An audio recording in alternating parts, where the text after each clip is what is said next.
Aaron, are you prepared to chair this meeting since Kirby is gone? Yeah, it's a pretty straightforward agenda. I will warn everybody. I told Barb and Mike earlier. Dinner's taking a little longer to get on the table, so I'm finishing up cooking right now. But I can do both at the same time. Multitask. Yeah, yeah. All right.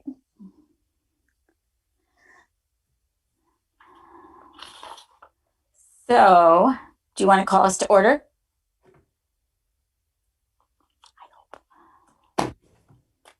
Just give me 2 seconds. I need to. Sure.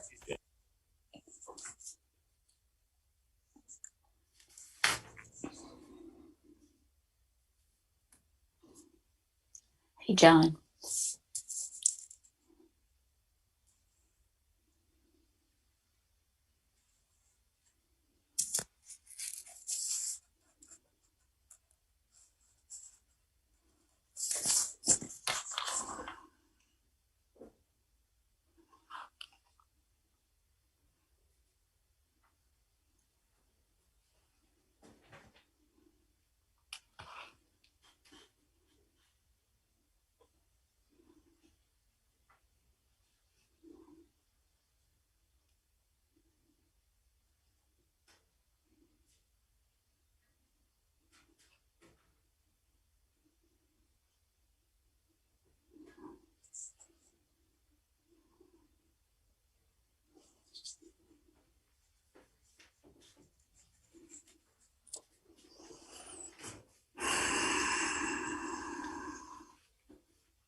Okay, everybody. Thanks for bearing with me. I'm sorry for the delay. Start getting this started. Is everybody ready? Okay. Welcome, everybody. This is the February 8th meeting of the Montpelier Planning Commission. First order of business is to call to order.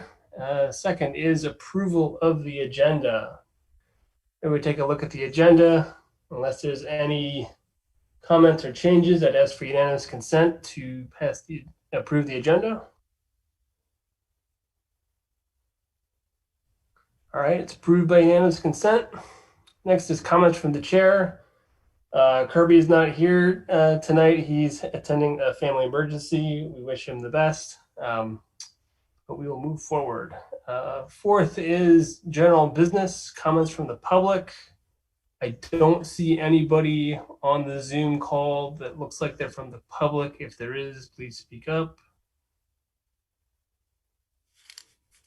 No. So moving on, consider the minutes from January 25th, our last meeting. Everybody take a look at it real quick.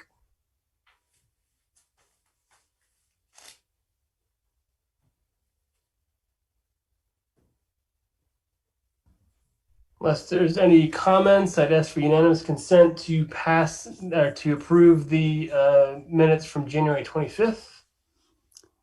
Aaron, do you care about typos?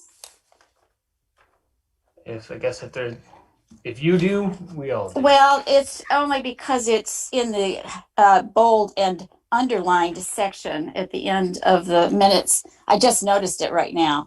Discussion, new discussion is misspelled.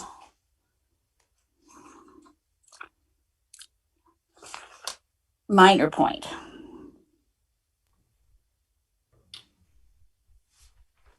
Okay, so we can change that typo from decision to discussion.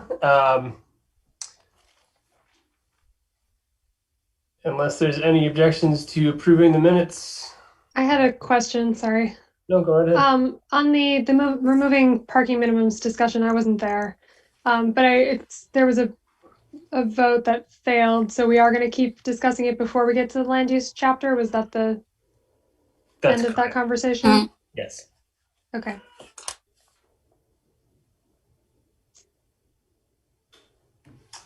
So unless there's any other comments, I'd ask for unanimous consent to approve the minutes with the change to the typo that Barb pointed out. It's approved by unanimous consent. Next.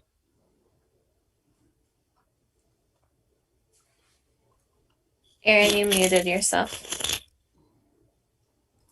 Or somebody muted you. I think he muted himself. There we go. Okay. So next is to receive an update from the Continuity and Structure Subcommittee. I should say continuity. I apologize. Yeah, I don't know if John, did you want to go through the pieces you had kind of put together, or how do you guys want to try to kind of go through this summary real quick? Because the committee discussed 2 points. One was to look at how to structure the implementation strategies and how that would look and what the tables would look like. And John did some work. And then we had some brief discussion of what I had attached to your agenda on what a draft chapter would potentially look like. So maybe. And yeah, before John, you go real quick, I just wanted to let everyone know that I made some changes as we discussed last time to the template. So if you pull the template already, but you haven't filled it out, go and pull a new one. It's the same document. It just is, we've added a couple of things as discussed. So was that attached? It was the new one attached to what you sent out? I sent Marcella? a link. No, I sent a link to the Google Drives place Okay. where we all have access, and you should be able to grab it from there. Okay.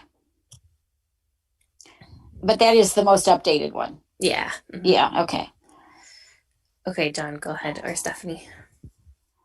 Yeah, I guess I think the upshot is that the template that Marcella sent around is what people should use, and if people use that, our plan, or what we had talked about, is I'd take those and just bring them into a very simple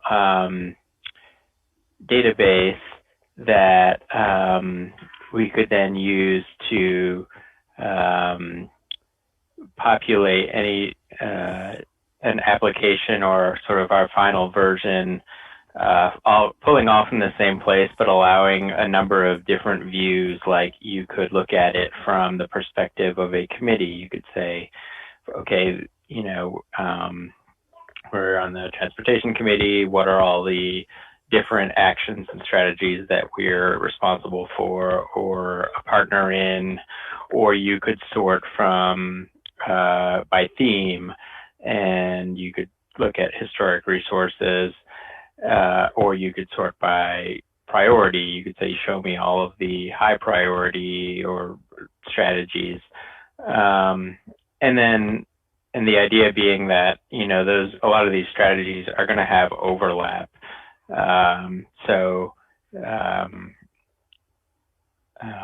If it is, you could have a strategy that applies to historic resources, land use, transportation, etc.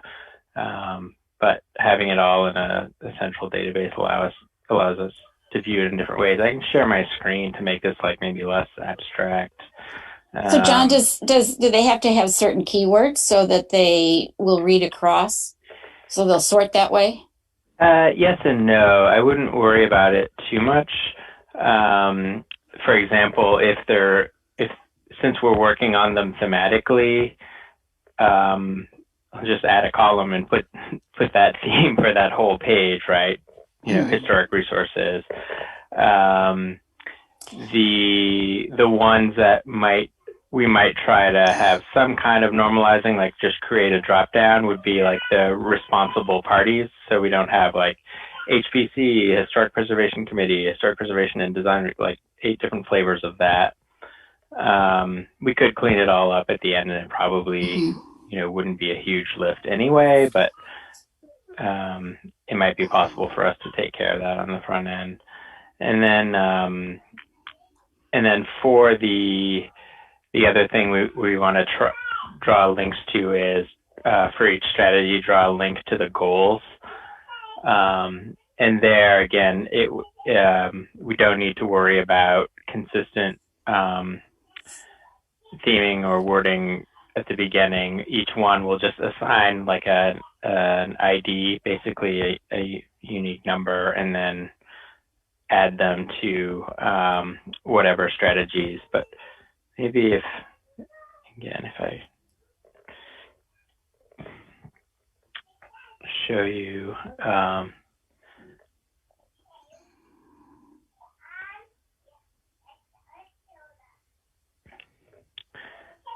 and this isn't really how it would present. We were saying no one just wants to go read a database, but there's a number of different applications or services like this that really don't require any coding or are pretty easy to use. And this is I took the historic preservation one, just loaded the CSV up. You could see there's a goals and objective. I just put in a placeholder. This is a goal here, and then here, for example, it will pull from the goals sections, and then you can just create a bunch of different views. You could sort by priority and create some cards that way in low, medium, and high. We could even eventually use this if we wanted to have a status, if it's in progress or completed. You could just drag them in between the different places where whatever those strategies are at. And if we wanted to keep track of the plan, or if we do like an annual update of the status of all of them, that could be an option. But using these different views, we'll just be able to create tabs in our plan website that people could just click on, and then it'll pull up all of those plans and strategies as however we define those views. So John, what we're looking at under policy action are the strategies. Right. Those would appear as strategies. Yeah. So the goal is one step up then. Can you show us that tab too? Yeah.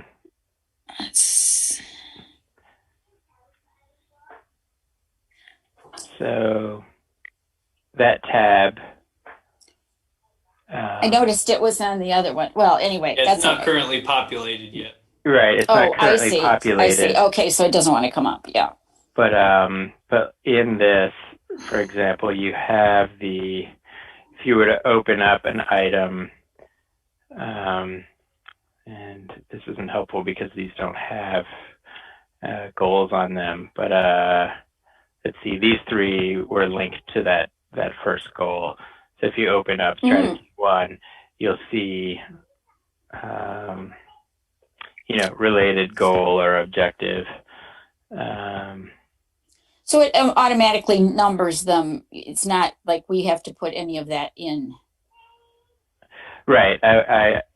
Once they're done in a good place, I'll just go assign them numbers or values.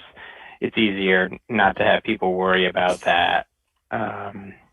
Like I said, I think the upshot is we'll just use the template that Marcella sent around, but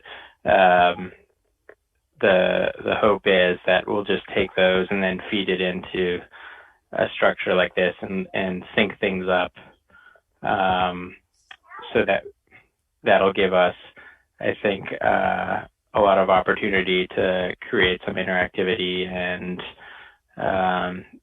have a plan that's functional and allows people to find things quickly. And again, this was done within this only took a few minutes, so the design and functionality of this doesn't maybe quite convey what I'm trying to do, but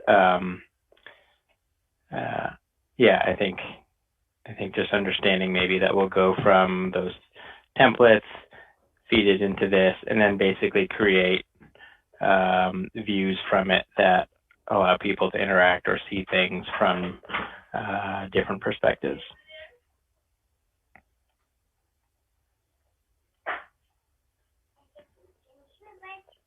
So yeah, really the take home is just to use the link that Marcella sent out, because as we populate that, even though it's not very fancy, the whole point of it is just to get everything into cells and columns and blocks, and then we can grab them later on. When we figure out exactly what format and exactly what program we're using, then we can grab those and pretty readily make things match up.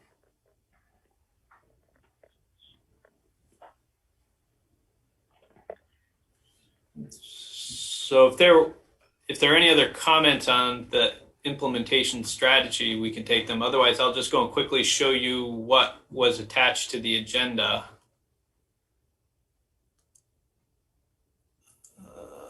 Let's see. So this was the other piece that I had sent out, and we talked briefly in the subcommittee about. So what I did was just to put together, the goal is to eventually have this as a web-based plan. So this would be the text of a web page that we could give to somebody who, with graphic arts to kind of start to make it look pretty. But to get the text in, we were looking for, at least my goal was to have chapters be between 1,000 words and maybe 1,500 words. That's kind of a bite size web page, and then have links to other things. So maybe this is too long, maybe this is too short, but the idea was I would put together a quick historic resources chapter. So I wrote a quick introduction. I had a section on how do historic resources relate to other chapters.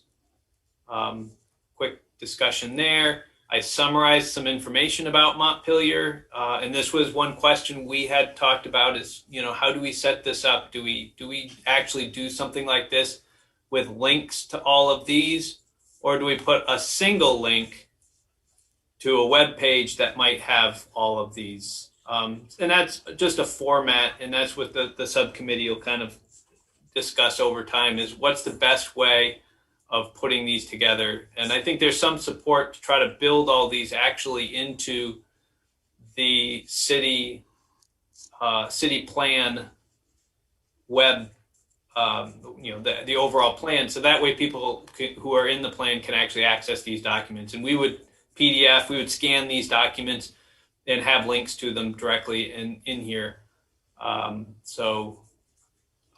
We would have obviously a map. So some map layers that we had identified.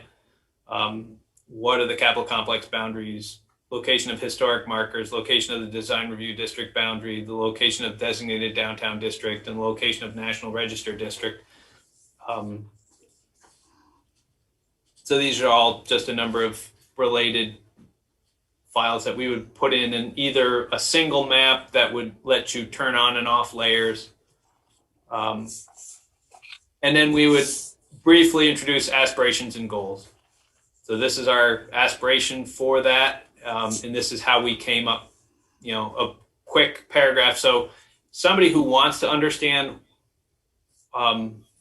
why this is our aspiration or what we're doing it for, they could kind of get a quick sense for it, and then an outline of how we would implement the plan. Now, I just put these in different sections, and we can, grab one of these and move it up. This should be talked about first, that should be talked about last. They were, kind of just meant to be a list of possible topics. Maybe there's a topic we should talk about that I didn't include. So I really wanted to kind of leave it a little bit open, a discussion of what people thought or what they think, or if you guys want to take this home and kind of talk about it or think about it for a little bit. But the idea was to find out what we would need for a template, because then I can go back out and start going and writing a quick historic or a quick housing chapter and a quick transportation chapter and a quick energy chapter, and we could start building out the plan. And then the idea would be, once we've got the text and once we've got some of these other pieces, we can start working on actually developing the web pages, because then we just need to get images and start to build out what the page would look like. And I think that piece, I would hope, would go relatively quickly, because I think the hardest part is the implementation strategies, which we've been working on, and then the text of the plan. So I'll throw that out and see what you guys are.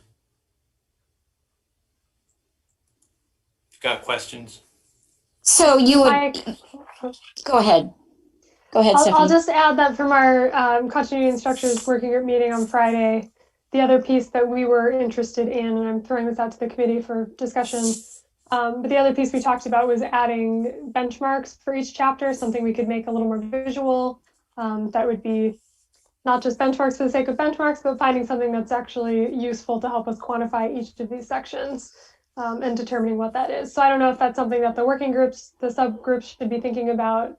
If we're interested in including that on each page, that would be my recommendation. But so those benchmarks would happy to fit hear your within the strategies? Is that what you're saying, Stephanie? so within Strategies or I goals? think they need to relate to the strategies. Yeah. They need to relate to the strategies and what we're trying to accomplish, but I think they fit within this overview page that Mike is talking about for each chapter. Could we have them in both locations just so that they're clearly associated with the strategies as part of the database, is within the template? Because we did talk, I mean, some of the chapters do have benchmarks, but their benchmarks are directly related to specific, at least specific goals, if not strategies. Is it possible to include those in the template? I think it depends on what it is, and we certainly can. I can add in discussions on any item, really. I just put together those because I thought those were kind of the basic ones, and if we wanted to have, I think we should have whatever it is, it'll probably be a very short discussion. If we're talking about aspirations and goals, and we're talking about how we're implementing those goals, we can also have a discussion of an introduction to the benchmarks. The Energy Committee will continue to track these metrics as they are important in determining, So just an how much overview. carbon produced from certain things. So the benchmarks discussion within this section, within this, what you're calling the chapter then, it would just be a general overview. But the specific benchmarks would be entered into the template and then into the database? Because that's how we came up with the benchmarks. I mean, we don't have them all for energy, but it was a lot of effort.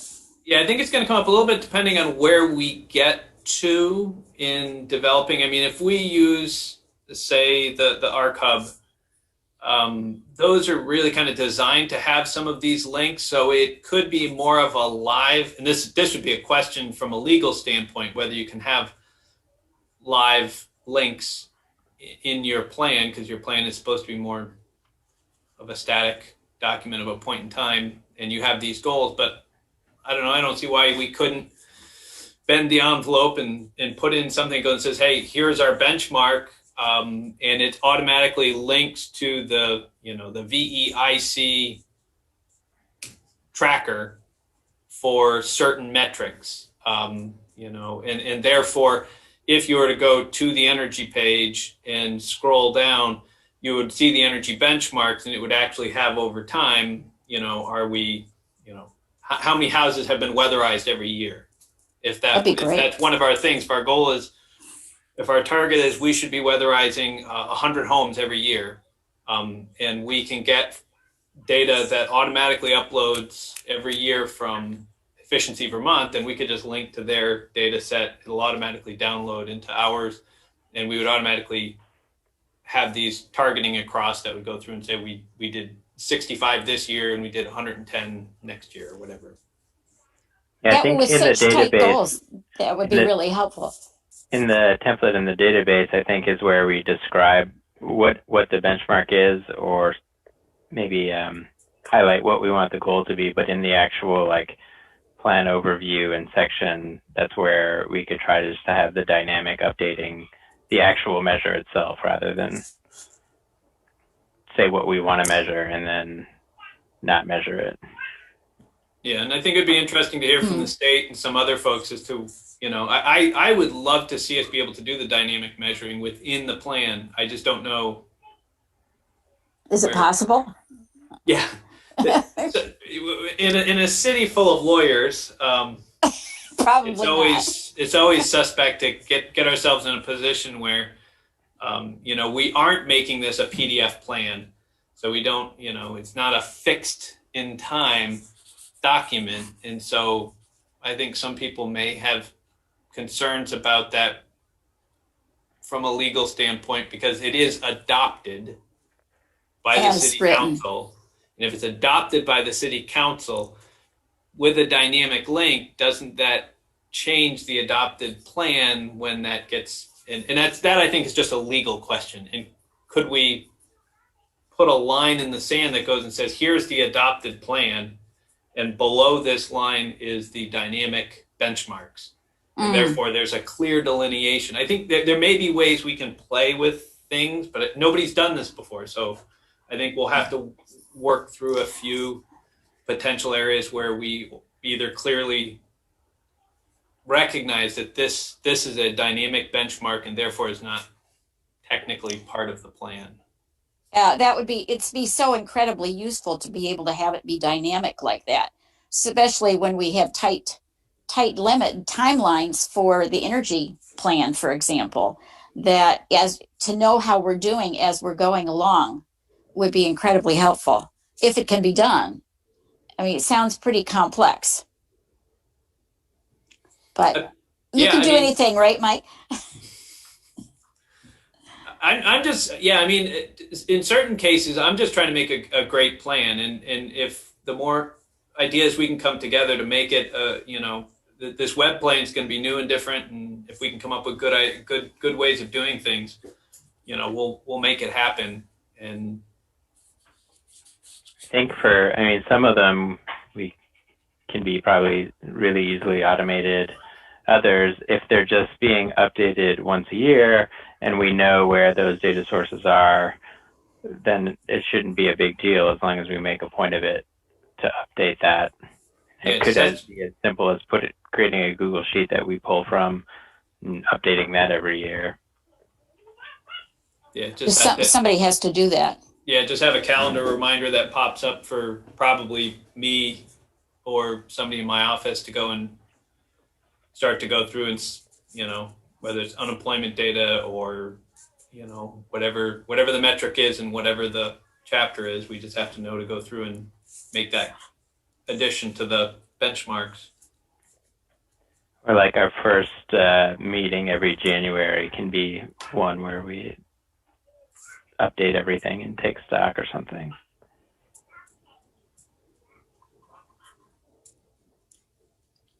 Great.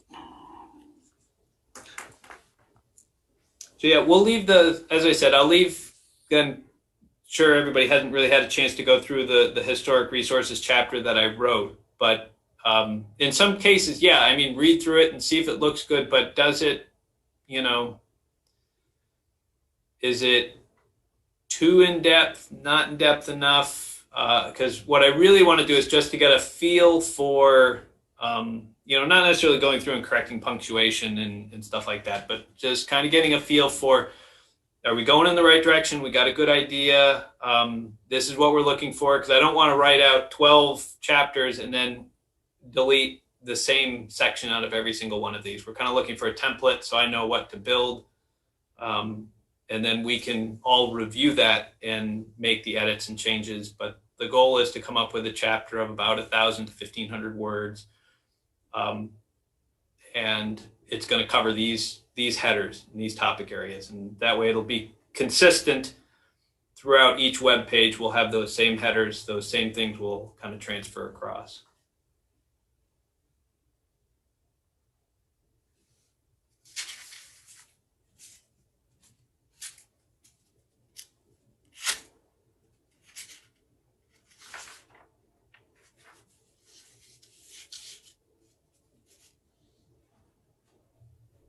All right, is that it? I think so. Okay. Moving on. Continued discussion of the removal of residential density caps in the Unified Development Zoning Regulations. So I do know this was a bit of Kirby's one that he was kind of putting out there for people to consider. And I know he, when he sent me an email yesterday, he mentioned that he wasn't sure how much everybody wanted to get into this, if he wasn't going to be there to kind of direct it. But we certainly, if we are all here, if we've got questions or ideas or thoughts that have come up over the last 2 weeks, certainly would be open to start hearing them. I'm trying to remember, I guess I could check the minutes.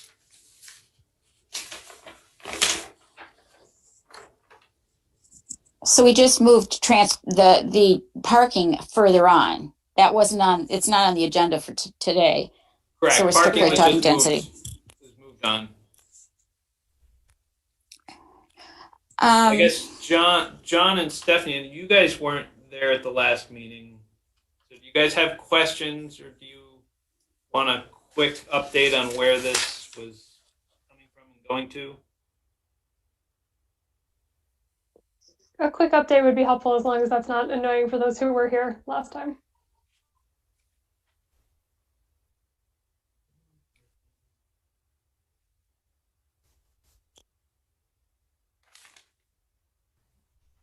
Yeah. So the new discussion on the removing the residential density caps. So this, Kirby kind of brought this up to discuss whether or not it made sense to start looking at the idea of, if we've got the good, and he had the links to those documents that he had sent around. And that was one of the suggestions, which was if you've got good bulk and massing requirements, does it make sense to start to remove those density requirements? And this kind of especially dovetailed with the parking discussion, because really, if we didn't have parking requirements, that's really the only external impact that a change in, if somebody had a single family home and went to a 4-unit building, if it was all within the same box, it really would have no impact on the neighborhood, but for potentially parking. There could be, 4 additional cars, but the idea was we would be able to open up more possibilities potentially in our downtown and in some of our neighborhoods if we didn't have these requirements, because in some cases it may be an artificial limit on things where somebody could fit more smaller units rather than going with 2 or 3 bedroom units. And some of this came out of a conversation actually in South Burlington. They were talking about this exact idea, taking out the density, because if you had, say a building that you could fit 10 studio apartments in, and that's really where the market is. The market wants to see studios and 1-bedrooms. There's not enough of them in the market, so we could fit 10 of them in here, but the density requirement in that district only allows us to have 6 or 7.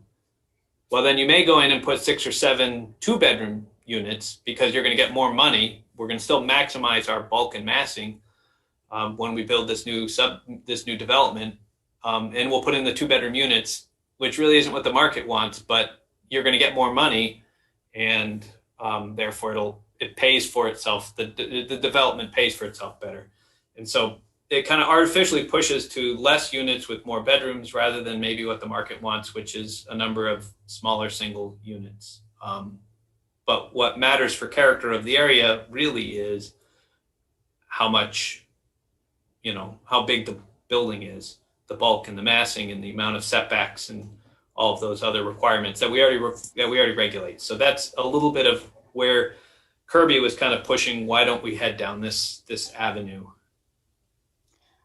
Mike, I had a question. So by taking out density does not mean that we would take the FAR out, right?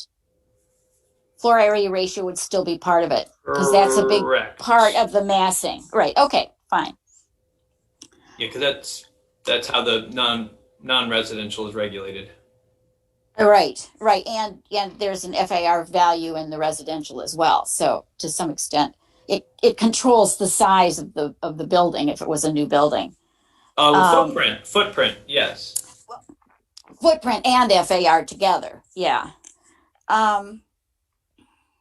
Well, I'm just for reference, after our meeting last time, I did look at some hypotheticals using all of the requirements in I think it was R3000 zone, using all the requirements except for density. And it certainly did seem clear that more units could be added in. I certainly feel a lot more comfortable about this with existing buildings. But I think the reality of the construction market is that we're looking predominantly at existing buildings anyway. I mean, we don't have very many open sites in Montpelier. And what became clear from my discussions with multiple developers was that the cost of construction pretty much precludes new construction at this point. No matter how many units you put in it, apparently. And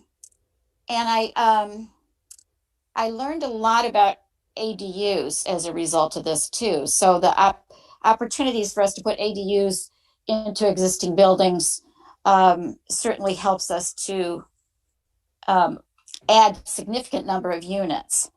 The real issue that came up, which may end up being a limiting factor, which I think we should know about, even though it's not something that we regulate, is what our current sprinkler code says, which is that if we put multiple units in an existing building, each one of them has to have a separate entrance and exit. So it becomes more complicated in terms of that. They have to have their own stairway, they have to have their own entrance door, and they have to be separated from other parts of the building with a fire resistance rating. So when you start looking at that, it does become more complicated, but it doesn't really have to do with the density necessarily. You would still need to get a permit, right? It would just. Oh yeah. It would just be approved. Yeah, and the part that really surprised me, because I've been over the sprinkler. I was involved when they changed the sprinkler ordinance, and I've been over it a million times, and I still can't quite find this. But Chris Lumbra says that any number of units could be added to an existing building.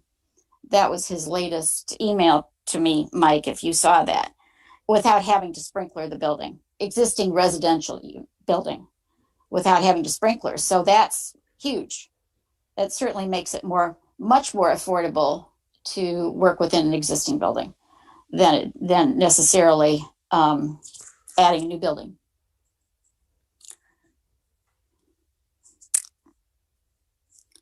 So in other words, I've softened my position on this, if you couldn't tell, because I was really pleased to see that the other requirements really did control scale and massing. Yeah, and I think that would be the key that we would have to look at, is just to go through and review each of those to make sure that we've got good standards in place. Because the thing we got kind of beat up on a little bit when it went to public hearing the last time was the argument of the tear down. Of course, we can argue that there's nobody who can afford to tear down and rebuild, but that was the argument, was that people will find, maybe a property or two properties with a small ranch, and they're going to tear down that house and they're going to build a giant monstrosity. And that's, I just think the reality of the market is you're not gonna buy a $300,000 house to tear it down. I mean, it happens, but I don't think our market is such that you could afford to tear that down and build something new and make money. And the other requirements would keep you from building some large building that was out of scale with the rest of the neighborhood, which I think was a big concern. A lot of our beating up had to do with putting buildings that were not appropriate into neighborhoods. So yes, so it's going to be really critical in terms of how this is presented to the public, and I think examples would be really helpful. The kinds of graphics that Brandy put together when we were doing the zoning were really helpful for people to be able to visualize. So if we decided to do that, we couldn't just spring it.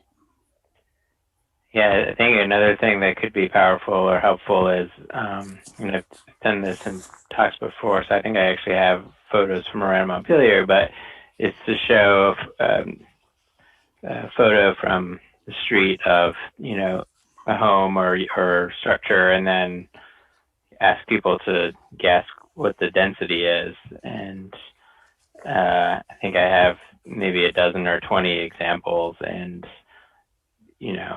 it can range from like half of 1 unit an acre to 40 units an acre, and people can't tell the difference. And I think that really illustrates the point where it becomes less abstract when you're just looking at a building, and it becomes, when you go through 20 of them, then you realize oh, this is really a meaningless, or this measure does not mean as much as maybe I thought it did,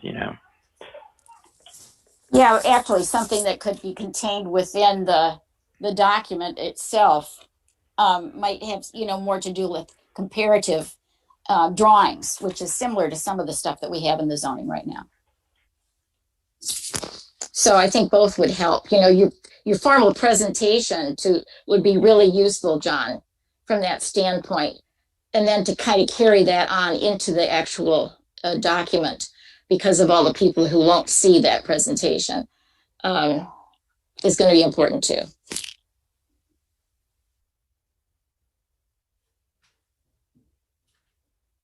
Yeah, and I think even if it's not something that ends up going town or city wide,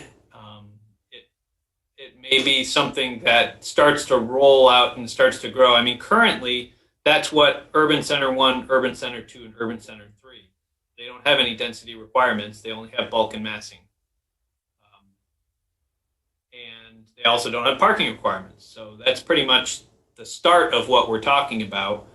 And if we started to grow that out a little bit, we know residential 1500 doesn't have parking requirements, but whether these are two of the same things that we're doing, or if whether we're just doing the density, it's something that we can certainly keep rolling out neighborhood to neighborhood to kind of grow that out to some other places where we stop regulating density in some of these other neighborhoods. But I think it would be more challenging to go and not have a density requirement out in the rural district, or maybe in a couple of the residential 9,000 areas.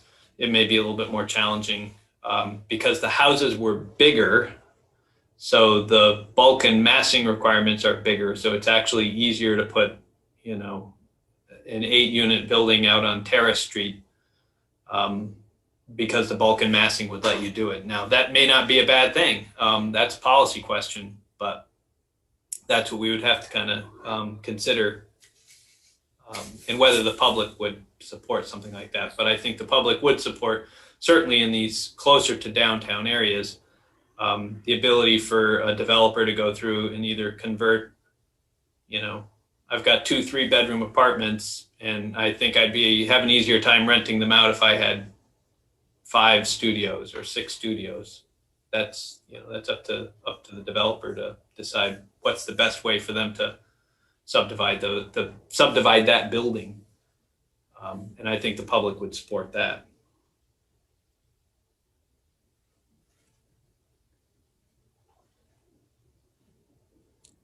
Well, maybe. I'm not guaranteeing that one. No, I can probably find a couple people that I know for sure.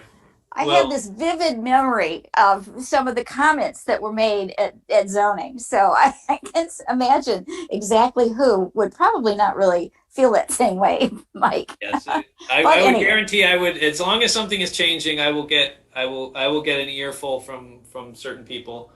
And the irony would be that they would be defending the bylaws that they didn't like the first time. Right. They don't want those to change now.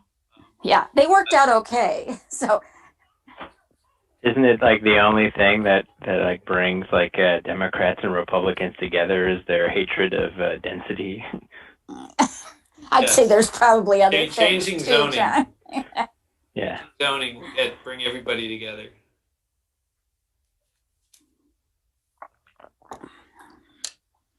Yeah, I think it would, in the same way that I think last time there were opponents to the zoning changes when we went to the 90% density rule. It wasn't universally supported, but at the same time, when it got to city council, the idea kind of went through pretty handily, even though it did get a lot of comments from the public and in the paper. But I think this same concept would have the same thing. It would get a lot of people concerned. Bad things could happen, but really they're pretty low chance of those bad things happening. And in exchange, you have the opportunity for good things to happen. And that's what we hope, is that the changes would result in good things happening. We'd have to really focus on hypotheticals for the good things to happen, because people can visualize in their own heads all the bad things. So let's have some good examples of this could work really well in order to mitigate that.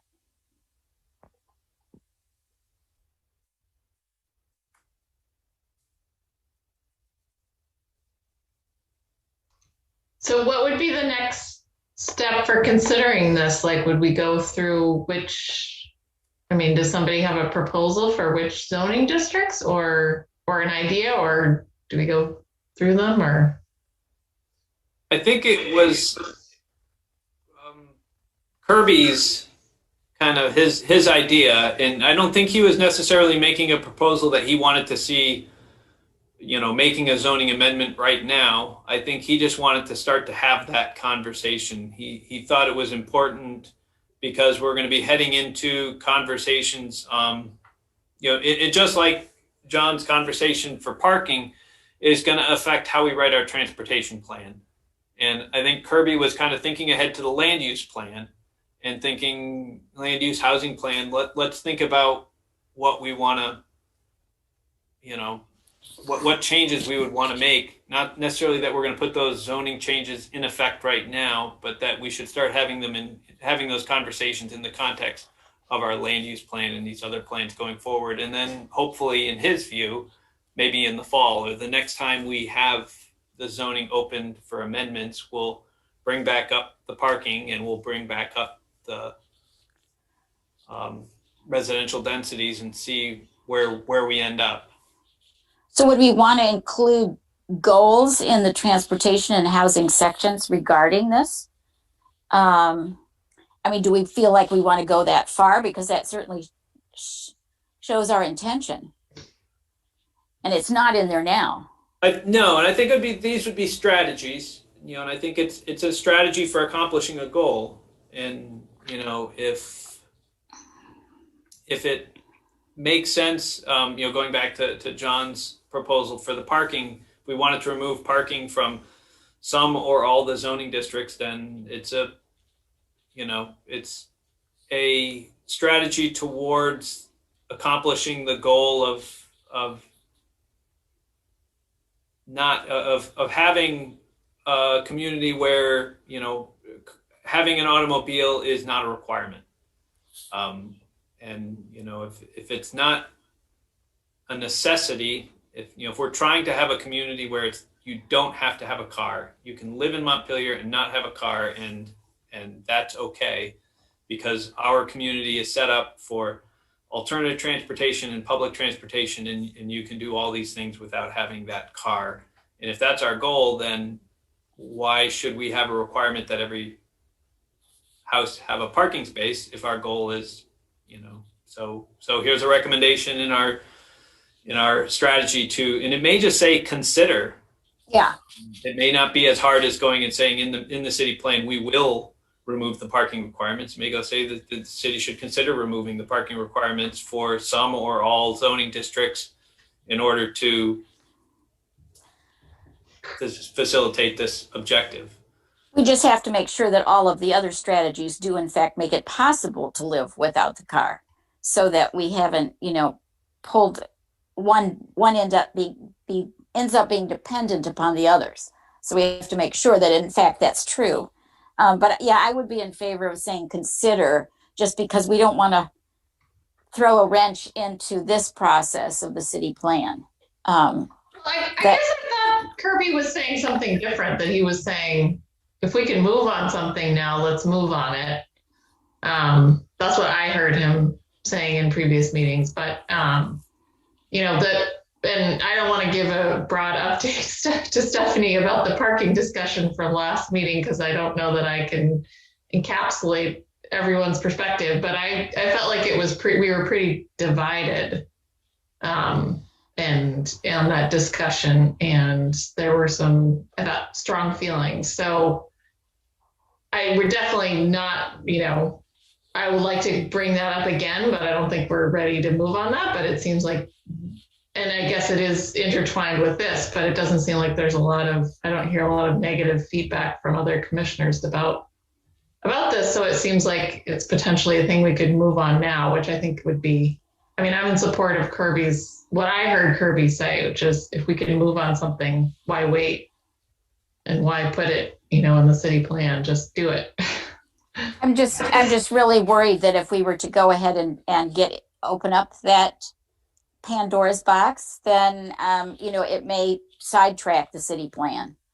It'd be great to get the city plan done and then move on to these potential zoning changes. It's we could be another 8 years doing this one city plan.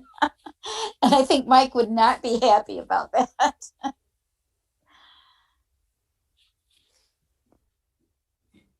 Yeah, I think Kirby I think you're right. Kirby did mention it, but it does require us, we would have to go through and rewarn and redo things. And I think we would be wanting to wait a little bit, but we can wait till Kirby gets back.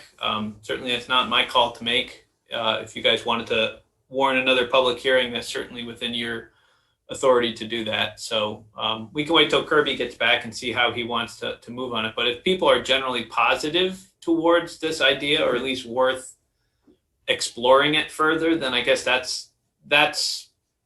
would be something I think Kirby would be looking for. If we've got general positivity towards this, then it's something that we can start looking at. What are the consequences? What are the other things that we would have to consider? Like I said, we could still require a permit.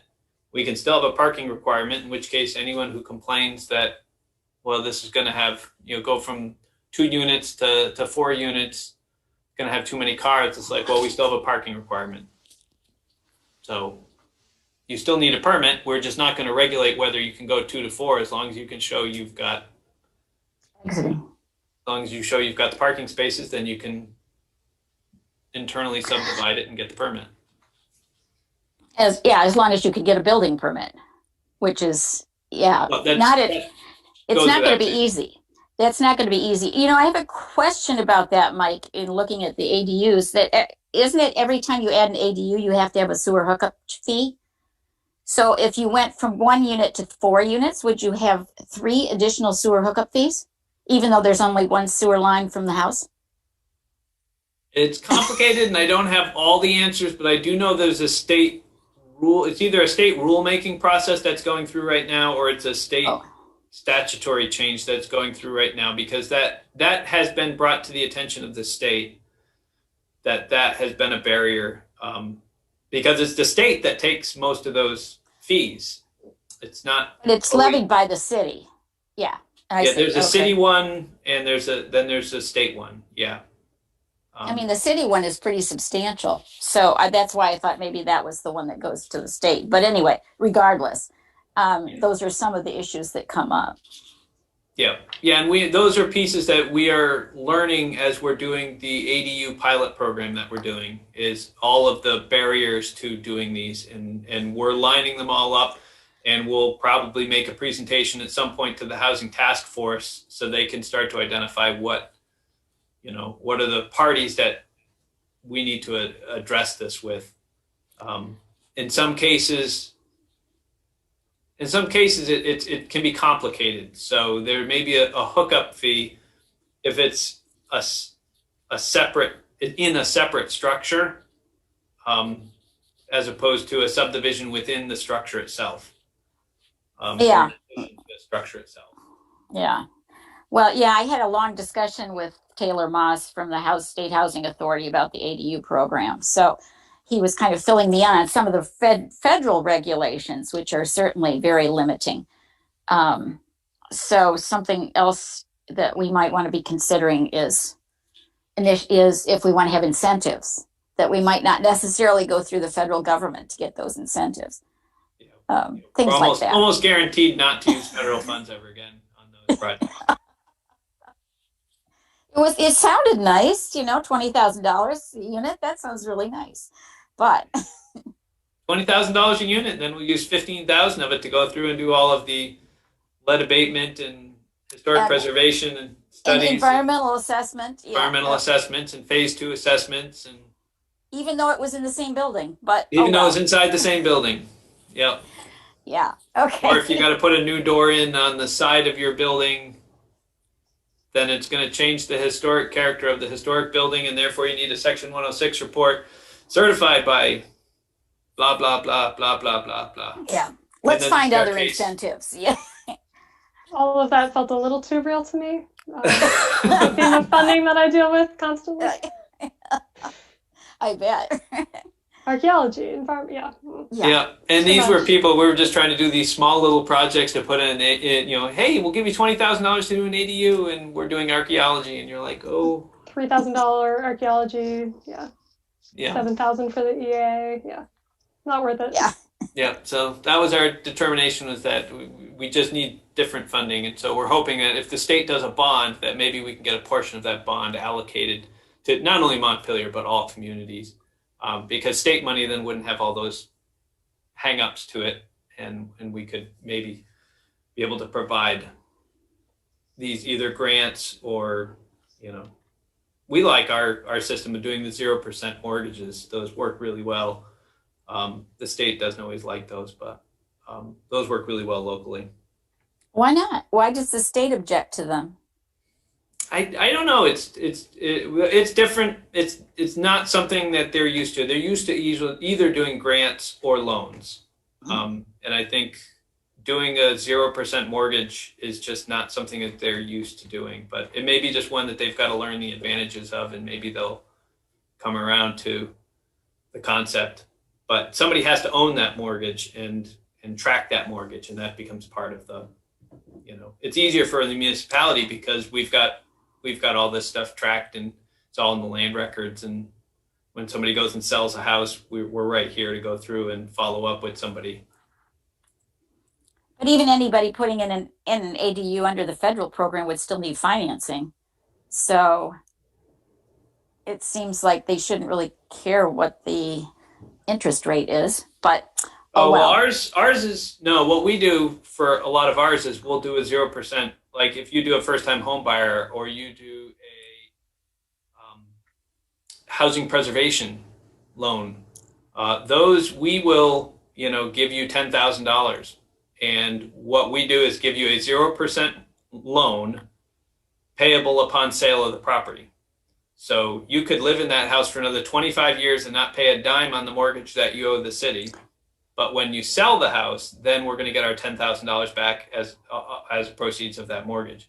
So it's a way for a lot of people to, especially if you don't have the money or you can't afford to pay the money back, it's a great way for energy improvements or first-time home buyer, or a number of programs to help people out, because you just owe us the money, but we're giving you free money for as long as you live here. And if your house, if it appreciates in value, you still just owe the city what the amount of money that they put out. yeah. Yeah, And it the does risk sound like for a win-win. the risk for the city is only in a depreciating market that we would end up being second in the mortgage. And so if somebody short sells their property, then we're SOL. But it happens very, very rarely in Montpelier. Totally. Yeah. I can't think of any. Well, sorry for that aside, but that was really interesting, Mike. Thanks.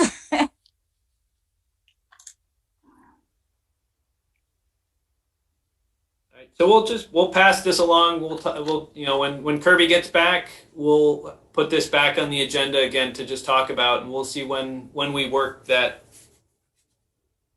in. And we can have a conversation about when, if we want to start having those conversations. But we will have to start looking and thinking about what some of the other implications could be, because we don't want to jump into. I mean, it's a substantial change to go through and say we're not going to regulate density, and we really have to make sure that we've thought about all of those unintended consequences that might be out there, that we don't trip over something inadvertently. So we'll have to think through, but I think it's good.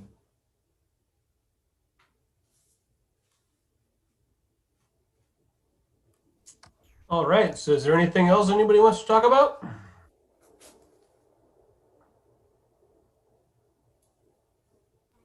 Looks like a short meeting, everybody. Ask for unanimous consent to adjourn the meeting. We're adjourned. Thanks, everybody. Good job facilitating, Chair. I just read what's in front of me. Thanks, everyone. Have a good night. All right. Thanks. Thanks a lot, everybody.